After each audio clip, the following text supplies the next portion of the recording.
নাহমাদুহু ওয়া নুসাল্লি আলা রাসূলিহিল কারীম আম্মা বাদ আউযু বিল্লাহি মিনাশ শাইতানির রাজীম বিসমিল্লাহির রহমানির রহিম।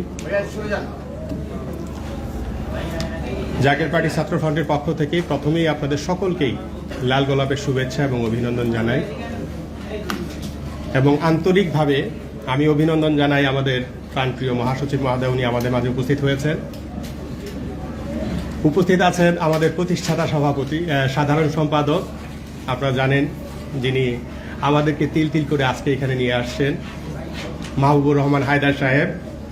আমি তিনাকে শ্রদ্ধা করে শুধু স্মরণই করছি না, আজকে এখানে আসার পেছনে ওনার অনেক অনেক অনেক বড় অবদান আছে এবং আজকের যিনি মহাসচিব আছেন ওনারা আমাদেরকে হাতে তালি করেই প্রকৃতপক্ষে এখানে নিয়ে আসছেন। এই জন্য ওনাকেও আমি আন্তরিকভাবে ধন্যবাদ জানাই যে আমাদের আমন্ত্রণে উনি আমাদের এখানে উপস্থিত হয়েছেন এবং আমাদেরকে উৎসাহ দিয়ে আসছেন। একই সাথে আমাদের সাথে উপস্থিত আছেন হুমায়ুন কবির সাহেব সহ আমাদের কেন্দ্রীয় নেতৃবৃন্দ, জাকের পার্টির একান্ত প্রেস সচিব সহ মিডিয়া উইংয়ের সমস্ত নেতৃবৃন্দ, ছাত্র ফ্রন্টের সকলকে নেতৃবৃন্দ, সকলকে আমার অন্তর থেকে সালাম। আসসালামু আলাইকুম ওয়া রাহমাতুল্লাহি ওয়া বারাকাতুহু। আমি লিখিত বক্তব্য পাঠ করার আগে আমি শুধু আপনাদেরকে কিছু কথা বলবো, তারপর আমরা লিখিত বক্তব্যের দিকে যাব। আমাদের এই ছাত্র ফ্রন্টের ইতিহাস একটি গৌরবোজ্জ্বল ইতিহাস। আপনাদেরকে আমি আহ্বান জানাবো, আমার মিডিয়া ভাইরা, প্রাণপ্রিয় মিডিয়া ভাইরা যেখানে উপস্থিত হয়েছেন, আমাদের ইতিহাসটিকে আপনারা একটু ফলো করে দেখবেন। অতীতে যতগুলি রাজনৈতিক দল, বিশেষ করে ছাত্র সংগঠন, আমি কারো নাম নিয়ে উল্লেখ করছি না, প্রত্যেকের রাজনীতি ইতিহাসে একটা কলঙ্কিত অধ্যায় খুঁজে পাবেন। কিন্তু আমি দৃঢ়চিত্তে বলতে পারি প্রতিষ্ঠা লগ্ন থেকে জাকের পার্টি ছাত্র ফ্রন্টের একটা কলঙ্কিত অধ্যায় কেউ বের করতে পারে। এটা হলো আমাদের সবচেয়ে বড় গৌরব এবং সবচেয়ে বেশি অহংকার, এবং আমরা দেশ এবং জাতিকে জানিয়ে দিতে চাই আমরা শিক্ষা নয়, সুশিক্ষার মাধ্যমে একটি সুষ্ঠু, সুন্দর এবং সুজলা সুফলা শস্য শ্যামলা আমার এই বাংলাদেশ আমরা উপহার দিতে চাই, যেটার জন্য আমরা কাজ করে যাচ্ছি। আমরা অতীতে দেখেছি বিভিন্ন দল বিভিন্ন সময়ে ক্যাম্পাস ভিত্তিক রাজনীতি এবং এলাকা ভিত্তিক রাজনীতিতে প্রভাব বিস্তার করার ক্ষেত্রে এক দল আরেক দলের উপর প্রতিহিংসার রাজনীতিতে লিপ্ত হয়ে যায়, যেটার ইতিহাস জাকের পার্টির কথায় কেউ খুঁজে পাবে না। তাই আমি আপনাদেরকে উদাত্ত আহ্বান জানাবো, জাকের পার্টির ছাত্র ফ্রন্ট শুধু শিক্ষা নয়, আমরা সুশিক্ষা স্থাপন করতে চাই দেশের ভিতরে। কারণ শিক্ষা আসছে, শিক্ষাকে আমরা অবশ্যই শ্রদ্ধা করি, কিন্তু এই শিক্ষাই কিন্তু আবার বৃদ্ধাশ্রমের দিকে ধাবিত করেছে। তাই আমাদেরকে সুশিক্ষায় শিক্ষিত হবে, যে শিক্ষায় এই জাতি মাথা উঁচু করে দাঁড়াতে পারে। তো আমি আর কথা বাড়াবো না, যেহেতু এখানে আমাদের সমস্ত নেতৃবৃন্দ চলে আসছেন। আজকের প্রেস কনফারেন্সের মূল প্রতিপাদ্য উপস্থাপন করতে যাচ্ছি।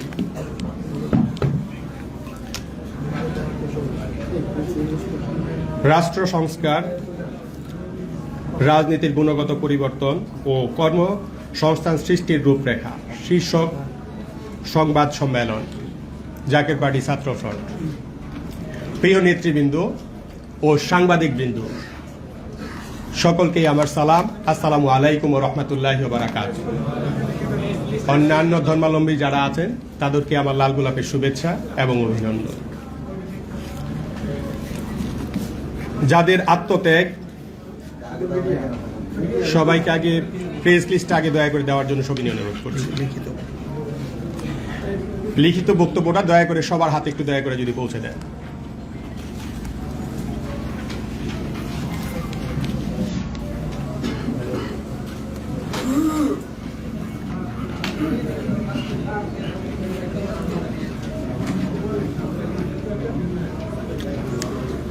প্রিয় সাংবাদিকবৃন্দ, আসসালামু আলাইকুম ওয়া রাহমাতুল্লাহি ওয়া বারাকাতুহু। যাদের আত্মত্যাগ ও অবদানে নতুন বাংলাদেশ পেলাম, শহীদ আবু সাঈদ সহ সকল বীর শহীদদের শ্রদ্ধা ভরে স্মরণ করি। সেই সাথে জাকের পার্টি ছাত্র ফ্রন্টের দুই শহীদ ফারহান ফায়াজ ও শহীদ জুয়েলকেও শ্রদ্ধার সাথে স্মরণ করি। এখানে একটি বিষয় পরিষ্কার করতে হয়, জাকের পার্টি আওয়ামী লীগের নেতৃত্বাধীন 14 দলের জোটে কখনো ছিল না। বিএনপির নেতৃত্বাধীন 36 দলীয় জোটেও কখনো জাকের পার্টি ছিল। এটা জাতির কাছে স্পষ্ট এবং পরিষ্কার করতে হয়। আমাদের বেশ কিছু দাবি আছে, প্রায় 16 দফা নিয়ে আমরা মূলত কথা বলবো, আপনাদের সাথে আমরা আহ্বান জানাবো। পর্যায়ক্রমে আমাদের ভবিষ্যতে আরো কিছু দাবি আসবে, আমরা সেটা সরকারকে প্রস্তাবনা দিব। 1 নাম্বার, যেহেতু আমরা কলেজ বিশ্ববিদ্যালয়ে থাকি, কলেজ বিশ্ববিদ্যালয়টা আমাদের প্রথম স্টেপে আসবে। বিশ্ববিদ্যালয়গুলো আজ সনদপ্রাপ্ত বেকার কেন্দ্রে পরিণত হয়েছে। বিশ্বায়নের যুগে উন্নত মানের শিক্ষা কার্যক্রম এবং উন্নত দেশগুলোর সাথে তুলনামূলক মানদণ্ডের ধারে কাছেও আমরা নেই। স্নাতকোত্তর ডিগ্রি নিয়ে যখন আমাদের তরুণরা কর্মক্ষেত্রে যায়, তখন দেখা যায় শ্রমবাজারে যে শ্রম ভাতা পায় তাতে মর্যাদাপূর্ণ জীবনযাপন করা সম্ভব হচ্ছে না। প্রকৃতপক্ষে দেশের শিক্ষার মান আন্তর্জাতিক মানে উন্নীত না করে শুধু সার্টিফিকেট ধরিয়ে দেয়, এটা দেশের মেরুদণ্ড ধ্বংস করে দেয়ার দুঃখজনক পদপীঠ সৃষ্টি করা হয়েছে। বর্তমানে দেশে শিক্ষিত বেকারের সংখ্যা 33%। আমি আবার উচ্চারণ করছি, দেশে বর্তমানে শিক্ষিত বেকারত্বের হার 33%, আর দেশের 85% হলো যুবক, যাদের বয়স 35 বছরের নিচে। এই বিশাল কর্মশক্তিকে দেশের শ্রমবাজারে যেভাবে সংযুক্ত করার কথা ছিল, পর্যায়ক্রমে সেই সকল পদক্ষেপ কিন্তু নেওয়া হচ্ছে না। কাজেই যুব বেকারদের হার নিরসন কল্পে সংস্কার সাধন করতেই হবে।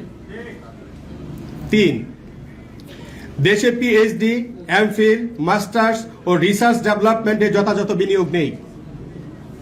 অথচ ইসরায়েল একটি ছোট্ট দেশ, সারা পৃথিবী কাঁপাচ্ছে, কারণ তারা রিসার্চ অ্যান্ড ডেভেলপমেন্ট এবং প্রযুক্তিতে ব্যাপক বিনিয়োগ করতে পেরেছে। ইসরায়েল এক্ষেত্রে জিডিপির 6 থেকে 7% বিনিয়োগ করেছে। সাউথ কোরিয়া রিসার্চ অ্যান্ড ডেভেলপমেন্টে বিনিয়োগ করেছে 4.5%, আর এক্ষেত্রে বাংলাদেশের বিনিয়োগ করেছে 0.5%, যা একেবারেই নগণ্য। রিসার্চ অ্যান্ড ডেভেলপমেন্টে ন্যূনতম 3% বিনিয়োগ করা দরকার, যাতে ভবিষ্যতে Bangladesh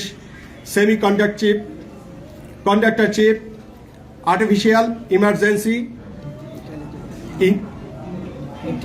artificial intelligence, DNA sequencing, cancer vaccine থেকে শুরু করে উন্নত মানের প্রযুক্তি যাতে উদ্ভাবনীয় চিন্তা চেতনা এবং বিকাশ ঘটে, সেই জন্য সর্বপ্রথম রিসার্চ অ্যান্ড ডেভেলপমেন্টে বিনিয়োগ করতে হবে। 4, বাংলাদেশের বিশ্ববিদ্যালয়গুলিকে রিসার্চিং হাবে পরিণত করতে হবে। এখনো অধিকাংশ বেসরকারি বিশ্ববিদ্যালয়ে পিএইচডি কার্যক্রম নেই। আবার যেসব বিশ্ববিদ্যালয়ে পিএইচডি দেওয়া হয়, এমফিল দেওয়া হয়, তাতে কিছু কিছু ক্ষেত্রে জালিয়াতির অভিযোগও পাওয়া যায়, যা খুবই দুঃখজনক। কাজেই বিরাজমান বৈশ্বিক বাস্তবতায় এক্ষেত্রে সংস্কার করতেই হবে। 5, জাতিসংঘের সাধারণ পরিষদে অধিবেশনে অন্তর্বর্তী সরকারের মাননীয় প্রধান উপদেষ্টা প্রফেসর ডক্টর মোহাম্মদ ইউনুস মার্কিন প্রেসিডেন্ট জো বাইডেনের সাথে বৈঠক করেছেন। 4 দিনে আরো 40টির মতো বৈঠক করেছেন। আমাদের মধ্যমণি হিসেবে আন্তর্জাতিক পর্যায়ে ব্যাপক স্বীকৃতি লাভ করেছেন। তিনি দেশের জন্য ব্যাপক অর্থ তহবিল $7.5 বিলিয়ন ঋণ প্রতিশ্রুতি এনেছেন। অতীতের ঋণ থেকে বেরিয়ে এসে নতুন ঋণের প্রয়োজন। পর্যায়ক্রমিক ঋণ নির্ভরতা দেশের অর্থনৈতিক কিন্তু ব্যাপক বিপাকে পড়ে যাওয়ার একটি সম্ভাবনা থাকে। এছাড়াও দেশের বৈদেশিক মুদ্রার রিজার্ভ একেবারেই তলানিতে চলে এসেছিল, সেই ব্যাপারে আপনারা সবাই ওয়াকিবহাল আছেন। তাই এমতো অবস্থায় বলতে হয়, ঋণ নয়, ডোনেশন নয়, আন্তর্জাতিক যে প্রতিষ্ঠানগুলি আছে, যেমন অ্যাপেল, গুগল, টেসলা সহ এই ধরনের অন্যান্য প্রতিষ্ঠান যাতে আমাদের দেশে বিনিয়োগ করে, সেই জন্য অন্তর্বর্তীকালীন সরকারের মাননীয় প্রধান উপদেষ্টা যেন আমেরিকা সহ উন্নত দেশগুলিকে আহ্বান জানান। 6, বাংলাদেশিরা আন্তর্জাতিক পুঁজিবাজারে কেন বিনিয়োগ করতে পারবে না? বৈধ চ্যানেল, ব্যাংকিং চ্যানেলে আমরা যদি বৈদেশিক বিনিয়োগের একটি সূত্র বের করতে পারি, তাহলে বিনিয়োগের উচ্চ মুনাফা আমরা লাভ করতে পারি। আমরা ইউটিউব, ফেসবুক, মেসেঞ্জার, হোয়াটসঅ্যাপ সব ব্যবহার করছি। অ্যাপেলের আইফোন, স্যামসাংয়ের গ্যালাক্সি ব্যবহার করছি, অথচ এই প্রতিষ্ঠানগুলিতে কিন্তু আমাদের বিনিয়োগের সুযোগ নেই। এক্ষেত্রে আমাদের উদ্যমী তরুণ প্রজন্মকে আন্তর্জাতিক পুঁজিবাজারের সাথে সংযুক্ত করতে না পারি, তাহলে কিন্তু নতুন নতুন অর্থের উৎস থেকে আমরা বঞ্চিত হব। দেশীয় পুঁজিবাজার ঢাকা স্টক এক্সচেঞ্জের কথা যদি বলি, তাহলে বলতে হয় এটি একটি কারসাজির কারখানাতে পরিণত হয়েছে। পুঁজিবাজারে বিনিয়োগ করলে দেখা যায় ব্যাপক ধ্বংসে পরিণত হয়েছে। জমি ক্রয় করলে দেখা যায় বিনিয়োগকারীর জমি ধরে রাখতে পারছে না। তাহলে স্বাভাবিক প্রশ্ন জাগে, বাংলাদেশের মানুষ কোথায় বিনিয়োগ করবে? এই ক্ষেত্রে বিনিয়োগের কোনো স্থান নেই। তাই আমাদের সুস্পষ্ট প্রস্তাবনা, আন্তর্জাতিক পুঁজিবাজারে বৈধ পথে বাংলাদেশিদের বিনিয়োগ করার সুযোগ করে দিন। 8, চিকিৎসা খাতে যদি আমরা উন্নত করতে চাই, তাহলে সর্বপ্রথম মন্ত্রী, এমপি, আমলা, প্রতিষ্ঠিত ব্যক্তিবর্গ, শিল্পপতি, ব্যবসায়ীদের বাংলাদেশে হাসপাতালে চিকিৎসা নেওয়া বাধ্যতামূলক করতে হবে। আমরা আশা করি যদি এতে চিকিৎসা খাতে অতি দ্রুত এবং ব্যাপক পরিবর্তন আনা সম্ভব হবে। বাংলাদেশের প্রশাসনিক বিকেন্দ্রীকরণ করতে হবে এবং ভবিষ্যতে নাম্বার 9, বাংলাদেশের প্রশাসনিক বিকেন্দ্রীকরণ করতে হবে এবং ভবিষ্যতে জেলাভিত্তিক অর্থাৎ 64টি জেলায় বাজেট বরাদ্দ করতে হবে। প্রাদেশিক সরকারের মাধ্যমে বাজেট বরাদ্দ করলে অর্থের সুষম বন্টন এবং বাজেটের গুণগত ব্যয় নিশ্চিত করতে হবে। এই ক্ষেত্রে জেলা পর্যায়ে শিক্ষা উপমন্ত্রী, স্বাস্থ্য উপমন্ত্রী থাকবে। তবে জাতীয়ভাবে কিন্তু পুলিশ বাহিনী, সামরিক বাহিনী একটিই থাকবে, কেননা এই ক্ষেত্রে জাতীয় নিরাপত্তার বিষয়টি প্রশ্ন থাকে। জাতীয় নিরাপত্তার প্রশ্নটি আছে, কিন্তু তৃণমূল পর্যায়ে সর্বস্তরের মানুষকে মূল অর্থনীতির স্রোতধারায় যদি অন্তর্ভুক্ত করতে হলে, অর্থের সুষম বন্টন নিশ্চিত করতে হলে আমাদেরকে অবশ্যই জেলা পর্যায়ে বাজেট বরাদ্দ করতে হবে। প্রতিটি জেলা মহানগর সদর দপ্তরের মাধ্যমে বাজেট বরাদ্দ করতে হবে, যাতে প্রকৃত বৈষম্যহীন একটি বাংলাদেশ আমরা পাই। উদাহরণস্বরূপ বলতে হয়, ঢাকা মহানগর উত্তর দক্ষিণ সিটি কর্পোরেশন যদি $1 বিলিয়ন বাজেট হয়, আমি আবার উচ্চারণ করছি, ঢাকা মহানগর উত্তর এবং দক্ষিণ সিটি কর্পোরেশনের যদি $1 বিলিয়ন বাজেট বরাদ্দ হয়, দেখা যায় যে রংপুর সিটি কর্পোরেশন পায় মাত্র $80 মিলিয়ন। এই ধরনের বৈষম্য কেন্দ্রীয়ভূত অর্থনীতির কারণেই হয়। তাই দেখা যায় রাজধানী ঢাকা আর কুড়িগ্রামের মানুষের অর্থের তফাৎ অনেক বেশি আমরা দেখতে পাই। 10, ধর্ম পালন করার অধিকার থেকে কাউকে বঞ্চিত করা যাবে না। কালেমার ইসলামে আমাদের মুসলমানদেরকে অবশ্যই ঐক্যবদ্ধ হতে হবে। জাকের পার্টির মাননীয় চেয়ারম্যান মোস্তফা আমির ফয়সাল বলেছেন, সংখ্যালঘু শব্দটা আমরা অমর্যাদাকর মনে করি। সকলেই আমরা বাংলাদেশের নাগরিক, সকলে যাতে সমান মর্যাদা নিয়ে ধর্মীয় অধিকার, নাগরিক অধিকার অক্ষুণ্ণ রেখে যাতে জীবন যাপন করতে পারি, রাষ্ট্রকে এই দায়িত্ব যথাযথভাবে পালন করতে হবে। বাংলাদেশের চরমপন্থার কোনো ঠাঁই নাই। ইতিমধ্যেই আমরা লক্ষ্য করেছি, একটি অপশক্তি বিভেদ সৃষ্টি করার জন্য সামাজিক, ধর্মীয় ও সাংস্কৃতিক ক্ষেত্রে ফাটল সৃষ্টি করার অপচেষ্টা চালাচ্ছে। এই অপচেষ্টা প্রতিরোধ করতে হবে। ধর্মীয় বিষয়ে একে অপরের সাথে বিভেদে লিপ্ত থাকবে, এ ধরনের ষড়যন্ত্রের পাতা ফাঁদে আমরা যেন কেউ পা না দেই। 11, বাংলাদেশের কেন্দ্রীয় ব্যাংক যেভাবে মনিটরি পলিসি নেবে তা সম্পূর্ণ স্বাধীনভাবে নেয় এবং বজায় রাখা নিশ্চিত করতে হবে, যেভাবে ইউএস ফেডারেল রিজার্ভ অটোমনি দিয়েছে। বাংলাদেশের ফিসক্যাল বডি থেকে মনিটরি বডিকে সম্পূর্ণ আলাদা রাখা দরকার। যাতে বাংলাদেশের কেন্দ্রীয় ব্যাংক টোটাল অটোমনি থাকে। বাংলাদেশের মুদ্রা ছাপানো না ছাপানোর সিদ্ধান্ত, সুদের হার নির্ধারণ করার পাশাপাশি বাংলাদেশের মুদ্রা নিয়ন্ত্রণের জন্য এটা অতি জরুরি। ভবিষ্যতে টাকা ছাপিয়ে যাতে উন্নয়ন প্রকল্প বাস্তবায়ন না করা হয় সেই দিকে কঠোর নজরদারি রাখতে হবে। অতিরিক্ত টাকা ছাপিয়ে সরবরাহের কারণে ডলারের বিপরীতে টাকার মান কিন্তু 40% পতন হয়েছে। তাই এই কাজ থেকে আমাদেরকে বিরত থাকতে হবে। 12, আমাদের বাজেট ঋণ নির্ভরশীল বাজেট করা যাবে না। বাজেট ঘাটতি অতীতে অনেক হয়েছে। এখন আমাদের ব্যালেন্স অফ পেমেন্ট নীতি দরকার। আমাদের আমদানির রপ্তানির ভারসাম্য দরকার। অবশ্যই আমাদের আমদানির চাইতে রপ্তানি বেশি করতে হবে।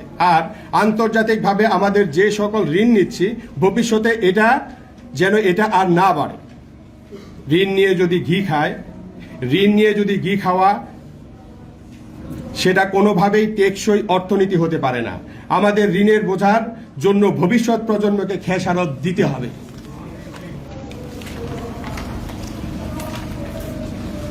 13, 53 বছরের ইতিহাসে গণতন্ত্র প্রতিষ্ঠা পায় নাই। যারাই ক্ষমতায় এসেছে তারাই ক্ষমতা কুক্ষিগত করার অপচেষ্টা চালিয়েছে। বাংলাদেশের মানুষকে একটি অবাধ, সুষ্ঠু ও নিরপেক্ষ উৎসবমুখর নির্বাচন উপহার দিতে হলে কালো টাকার প্রভাব বন্ধ করতে হবে। কালো টাকার প্রভাব বন্ধ না হলে 100 বছরেও বাংলাদেশের একটি সুষ্ঠু ও অবাধ নির্বাচন সম্ভব হবে না। দেখা যায় টাকার জোরে, ক্ষমতার জোরে যে ভোট কেন্দ্র দখল করে নেয় নির্বাচনে সেই কিন্তু বিজয় লাভ করে।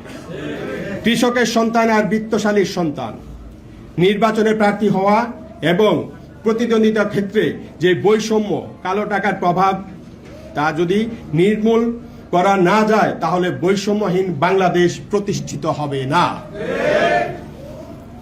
আর গণতন্ত্র শুধু নির্বাচনের দিন নয়, প্রতিদিনই চর্চা করতে হবে। আইনের শাসন নেই, মানবাধিকার লঙ্ঘন হয়, এমন পরিবেশে হঠাৎ করেই অবাধ, নিরপেক্ষ, সুষ্ঠু নির্বাচন সম্ভব নয়। তাই আমরা চাই রাষ্ট্রের সঠিক সংস্কার মেরামত না হওয়া পর্যন্ত বাংলাদেশের কোনো নির্বাচন দেওয়া উচিত নয়। কারণ আমরা আবার অতীতের হিংসা, হানাহানি, রক্তপাতের দুঃখজনক সংস্কৃতিতে ফিরে যেতে চাই না। সেই ক্ষেত্রে প্রয়োজনে ভোটিং আসতে পারে। সকল আগাছা জঞ্জাল সম্পূর্ণ পরিষ্কার করার মাধ্যমে সম্পূর্ণ সংস্কার সাধনের পরে অন্তর্বর্তী সরকার যাতে ছোট বড় দল বিবেচনায় নয়, সকল দলের অংশগ্রহণে একটি গ্রহণযোগ্য নির্বাচন উপহার দেয়। 14, দেখা যায় যে দল ক্ষমতায় থাকে মিডিয়া তারা সব সময় প্রাধান্য পায়, ছোট ছোট দলগুলিকে মিডিয়া সময় দেয়া হয় না। এটা আওয়ামী লীগ, বিএনপি উভয়ই ক্ষমতার সময় দেখা গেছে। এই অবস্থা থেকে বেরিয়ে আসার জন্য একটি স্বাধীন মিডিয়া কমিশনের মাধ্যমে সকলের সমান অধিকার নিশ্চিত করতে হবে অথবা দিতে হবে। 15, পুলিশ বাহিনীকে কেউ যাতে লাঠিয়াল বাহিনী হিসেবে ব্যবহার করতে না পারে তা নিশ্চিত করতে হবে। প্রশাসন, সেনাবাহিনী এবং পুলিশ বাহিনীকে সম্পূর্ণ অরাজনৈতিক রাখতে হবে। 16, দুর্নীতিবাজ, ক্ষমতাসীন রাজনৈতিক আমলাদের গ্রেপ্তার করা হয়েছে, কিন্তু তাদের সাথে সকল অভিজাত ব্যক্তিবর্গ দেশ লুণ্ঠন করেছে, তাদেরকেও গ্রেপ্তার করতে হবে। ব্যাংকিং খাতে ঋণ দেওয়ার ক্ষেত্রে দেখা যায় 10 কোটি টাকার জমি দিয়ে 1000 কোটি টাকা ঋণ নেওয়ার প্রবণতা বাংলাদেশে আছে। এটা আর হতে দেওয়া যাবে না। পত্রপত্রিকার মাধ্যমে জনগণের অর্থের সঠিক চিত্র জনগণের সামনেই উন্মোচন করতে হবে। তাহলে দুর্নীতির লুটপাট শূন্যের কোঠায় রাখা সম্ভব হবে। রাষ্ট্রের টাকা লুটপাট করবে আর তাকে রাষ্ট্রদ্রোহী ঘোষণা করা যাবে না, এটা হবে না। ধন্যবাদ আপনাদের সবাইকে। জাকের পার্টি ছাত্র ফ্রন্টের পক্ষ থেকে আপনাদের সকলকে আসার জন্য লাল গোলাপের শুভেচ্ছা এবং অভিনন্দন জানাচ্ছি।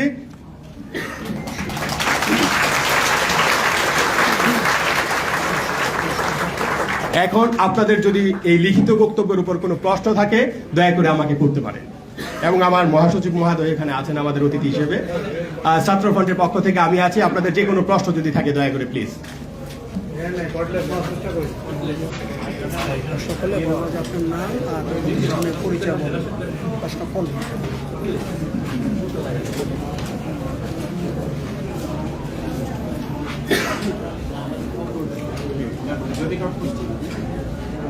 যদি কেউ প্রশ্ন করতে চান তাহলে মাইক্রোফোনটা ওনার কাছে পাস করবো।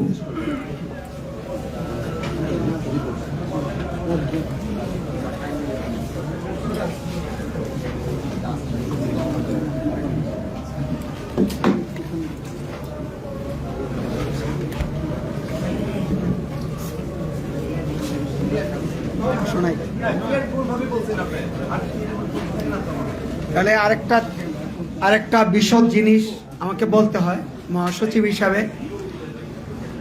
এখন সংস্কারের ধারা চলছে, আমরা সংস্কারের পক্ষে, সংস্কারের রাজনীতি করে জাকের পার্টি। আগামী 6 অক্টোবর থেকে সারা দেশে জাকের পার্টি জেলা পর্যায়ে ইউনিয়ন ভিত্তিক সাংগঠনিক সভা কর্মসূচি শুরু করবে, এবং একই সাথে রাজধানী ঢাকা উত্তর, ঢাকা মহানগর উত্তর এবং ঢাকা মহানগর দক্ষিণ সহ দেশের বাকি 11টি সিটি কর্পোরেশনে অর্থাৎ মহানগরে ওয়ার্ড ভিত্তিক সাংগঠনিক সভা শুরু হবে।